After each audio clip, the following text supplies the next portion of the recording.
Hello guys, welcome back to another blog. আশা করি তোমরা সকলেই ভালো আছো। আমিও ভীষণ ভালো আছি। নতুন একটা ব্লগে তোমাদের সকলকে ওয়েলকাম জানাই। তো দীঘার সিরিজ এখনো শেষ হয়নি। পার্ট 1 আর 2 তো শেয়ার করে দিয়েছি অলরেডি, আর এটা হচ্ছে লাস্ট পার্ট হবে দীঘার। তো যারা যারা এখনো দেখোনি পার্ট 1 আর পার্ট 2, তারা এক্ষুনি আমার চ্যানেলটা গিয়ে ভিজিট করে এসো। আর যারা নতুন আছো চ্যানেলে, তারা প্লিজ গিয়ে সাবস্ক্রাইব করতে একদমই ভুলবেন না।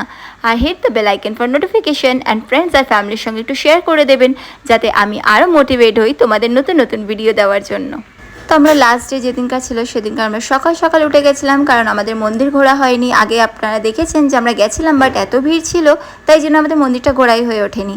তো আমরা সকাল সকাল চলে এসেছিলাম। ভোরের দিকে একটুখানি ফাঁকা থাকে, মানে ভিড়টা কম থাকে, একটু ফাঁকা মোটেও থাকে না।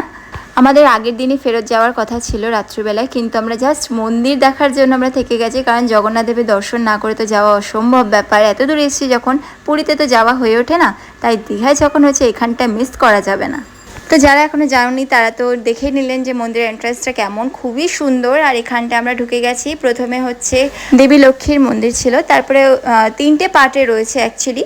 প্রথমে আর কি দেবী লক্ষ্মীর মন্দির দিয়ে গিয়ে তারপরে ভেতরের মিডিলে আছে হচ্ছে যে মেইন আর কি নারায়ণের অবতারটা যেটা থাকে, যেটা পদ্ম আর কি কী বলে ওটাকে, শয়ন অবস্থায় যেই আর কি মূর্তিটা থাকে, সেই মূর্তিটা আর কি ছিল।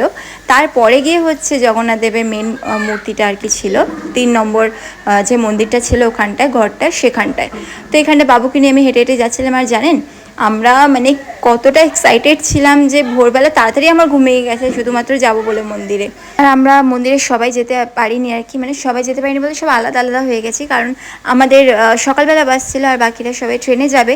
তো ওই জন্য আমরা সকালবেলাই চলে এসেছিলাম। ওরা একটুখানি বেলায় বেরিয়েছিল, বেলায় মন্দিরে গেছিলো। আর এখানে সত্যদার ফ্যামিলি আর আমাদের ফ্যামিলি ছিল। মন্দিরটা এতটা বড় জায়গা নিয়ে অবস্থিত, মানে খুব সুন্দর করেছে। মানে আমি পুরীর মন্দিরে জানি না কোনোদিনও জগন্নাথদেব টানবেন কি টানবেন না, কিন্তু এখানে ঘুরে কিছুটা হলেও মনটা শান্তি হয়েছে। তো যাই হোক, এখানটা না আমি দাঁড়িয়ে পড়েছি, কারণ আমি ভেবেছি এত ফটো তুলছিল আমার হাজব্যান্ড, জানি না যে ও ভিডিও করছে। আর এত দূর যে ভিডিওটা আপনারা দেখছেন সেটা আমার হাজব্যান্ডই করেছে, আমি জানতাম না যে ও ভিডিও করছে। বাই দ্য ওয়ে, আমার ভিডিও কে কোথা থেকে দেখছেন অতি অবশ্যই জানাতে বলবেন না কমেন্ট সেকশনে। অ্যান্ড আমার ভিডিও কেমন হচ্ছে না হচ্ছে, কেমন লাগছে আপনাদের, সেটাও কিন্তু জানাতে ভুলবেন না। তো আবার ভিডিওতে ফেরত আসি। এই যে আপনারা দেখে নিন কি সুন্দর, মানে চারিদিকে ভিউটা এতটা মনোরম দৃশ্য, মানে মনে হচ্ছে যেন ওখানেই থেকে যায়, চোখ ফেরানো যায় না। আর এই যে ফাইনালি এন্ট্রেন্স জগন্নাথ দেবের মন্দিরে, মানে কি সুন্দর একটা অনুভূতি হচ্ছিল যখন মানে কাছাকাছি চলে এসেছি। আমি আসলে পুরীতে কোনোদিনও যাইনি, তো তাই প্রথমবার জগন্নাথ দেবের দর্শন করা এইভাবে, মানে এই প্রথমবার আমি বড় কোনো মন্দিরে গেলাম জগন্নাথ দেবের। আর এই ফিলিংস, এই অনুভূতিটা মানে ভাষায় প্রকাশ করা অসম্ভব ব্যাপার। আর এই ভিডিওটা করার মাধ্যম একটাই, যে যারা যারা এখনও যাননি তাদের জন্য এই ভিডিওটা। মানে আমি একা কেন দর্শন করব, যারা যারা এখনও পর্যন্ত দেখেননি, এইভাবে দর্শন করেননি, তাদের জন্য এই ভিডিওটা করা হয়েছে।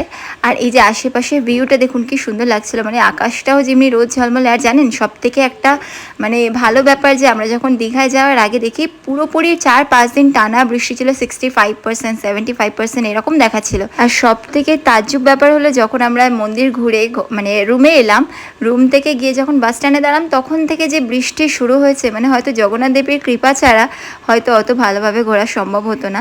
থ্যাংক ইউ সো মাচ এতটা মানে আশীর্বাদ দেওয়ার জন্য, সাথে থাকার জন্য। আর যাই হোক, এখানে ঘোরা কমপ্লিট হয়ে গেছিলো আমাদের। আর এখানটা আমরা রুমের দিকে রওনা দিয়ে দিয়েছি। আর বাবু তো এখানে কান্নাকাটি করছিল, ও মানে আর থাকতে পারছিল না, খিদেও পেয়েছিল, গরমে কষ্টও হয়েছিল। তো ওখান থেকে একেবারে আমরা চলে গেছিলাম ব্রেকফাস্ট করতে। আর সকালবেলা ব্রেকফাস্টে আমি খেলাম পরোটা, আলুর পরোটা ছিল। আর মা খেলো হচ্ছে ধোসা, আমার হাজব্যান্ড খেলো হচ্ছে পেটাই পরোটা। আর বাবু আমাদের থেকে একটু একটু করে খেয়েছিল, সেরকম খাইনি, ঘ্যান ঘ্যান করছিল একটু। তারপর ওখান থেকে বেরিয়ে বাবু বললো ডাব খাবে, তো একটু ডাব নিলাম। আর ডাবের জল তো অটোর ঝাঁকুনি চোটে অর্ধেকটা পড়েই গেছিলো প্রায়। তো রুমে গিয়ে বাদবাকিটা খাওয়ালাম, কারণ স্ট্রও ফেলে দিয়েছে। ও যা দুষ্টু করছিল নাকি হাতে ধরে খাবে নিজে নিজে, ভাবুন। একে তো নিজের ওয়েট নিজে সামলাতে পারে কিনা সন্দেহ, তারপরে একটা ভারী একটা ডাব নাকি ও হাতে নিয়ে খাবে। তো যাই হোক, এখানটায় আমরা চলে এসেছি। এখনও দিদিরা মানে ওঠেনি নাকি আমি জানি না, হয়তো উঠে গেছে, রেডি হয়ে গেছিলো হয়তো, আমি অতটা জানি না। তো এখানটা আমি আমাদের রুমে চেক আউট করা হয়ে গেছে। তো আমার মুখটা দেখে বুঝতে পারছেন কতটা আপসেট ছিলাম। এত সুন্দর ঘোরাঘুরি, তারপর দিদিরা দেখলাম বাইরে বেরিয়েছিল, তো ওদের সঙ্গে একটু হাই হ্যালো করে ওদেরকে বাই করে দিলাম, কারণ আর আমরা উপরে যাব না, আমাদের যেহেতু চেক আউট হয়ে গেছে অলরেডি। তো এখানটা আমরা বেরিয়ে পড়েছি, আর বেরিয়ে যেতে যেতেই দেখি একটু গুড়ি গুড়ি বৃষ্টি পড়া স্টার্ট হয়ে গেছে।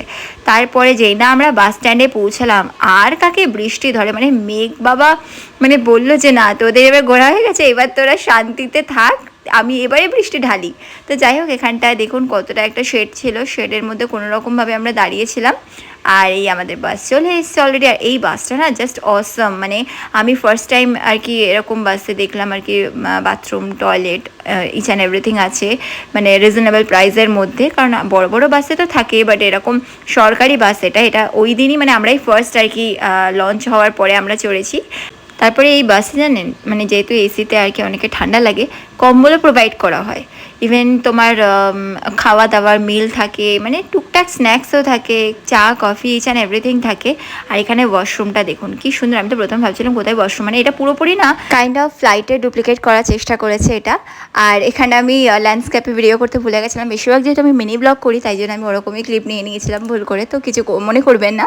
তারপরে ওখান থেকে আসার পর আমরা একটু অর্ডার দিয়ে দিলাম পোহা, চিড়ের পোলাও, তারপরে আর কি বিস্কিট টুকটাক স্ন্যাক্স আর কি অর্ডার দিয়েছিলাম। তারপর ওটা খাওয়ার পরে খেলাম হচ্ছে প্যাকেটওয়ালা ঝালমুড়ি, কারণ ঠোঙাতে যে খোলা ঝালমুড়ি বিক্রি হয় সেটা পেলাম না। তো এখানে খাওয়া দাওয়া করার পর আমি একটু ঘুমিয়ে পড়েছিলাম, গুনগুনের শরীরটাও ওই দিনকার খুব খারাপ করছিল।